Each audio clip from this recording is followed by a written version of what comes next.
Mr. President Bongbong Marcos, pag nagawa mo to, believe na ako sa'yo. Dahil nasayang lang ang 255 billion flood control projects ng government, may hamon po ako sa inyo, sir. Yun ay kung gusto nyo lang po. Ito po, ang underground tunnel na makakaligtas ng iba't ibang uri ng tao pag bumagyo at magkabaha ng matindi.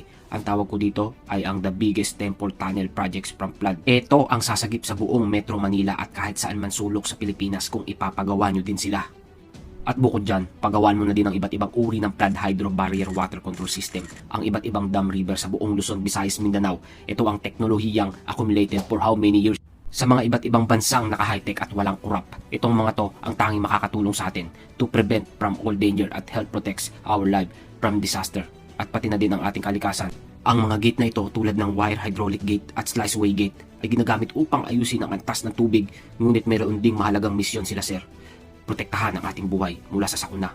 Sa panahon ng baha, ang paggawa ng mga gumagalaw na istrukturang bakal na ito na kailangan hindi tinatablan ng tubig ay nangangailangan ng pinakamataas na antas ng katumpakan o kalidad. Ito ay tiyak na kapag ang teknolohiyang tungkol sa mga pressure vessel na naipon natin sa loob ng maraming taon ay magiging sobrang kapaki-pakinabang, Mr. President.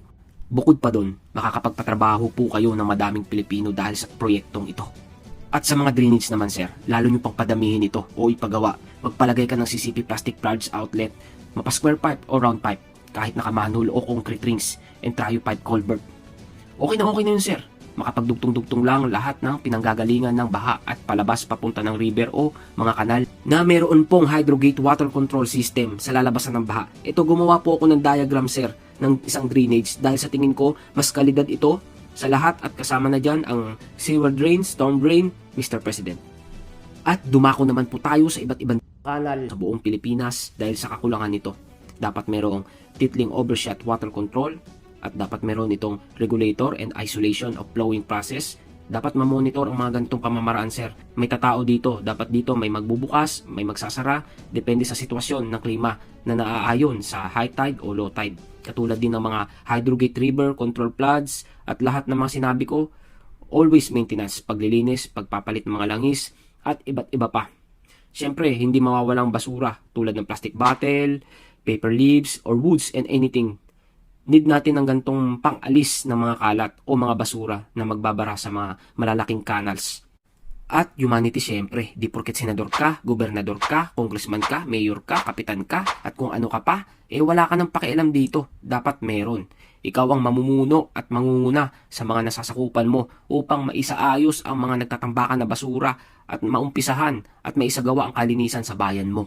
At magpalagay na din po kayo ng schedule sa pagtatapon ng nabubulok at hindi nabubulok. Every street ay mayroong station na nakaseparate lahat bukod-bukod. Kumbaga mayroong station ng karton, butters, alak, toyo, suka, tubig, basta lahat ng lalagyan. Pati mga kan meron din na pagtatapunan po. At syempre meron ding rules and regulation. Ang hindi sumunod sa patakaran ay mayroong parusang makukulong ng 8 buwan at magbumulta ng 100K.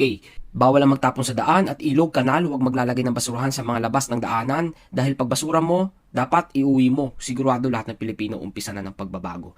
Yan yung bagong Pilipinas, Mr. President. At pag nagawa mo yun, baka hindi lang 6 years, 9 years, or 12 years, baka umabot pa ng 20 years.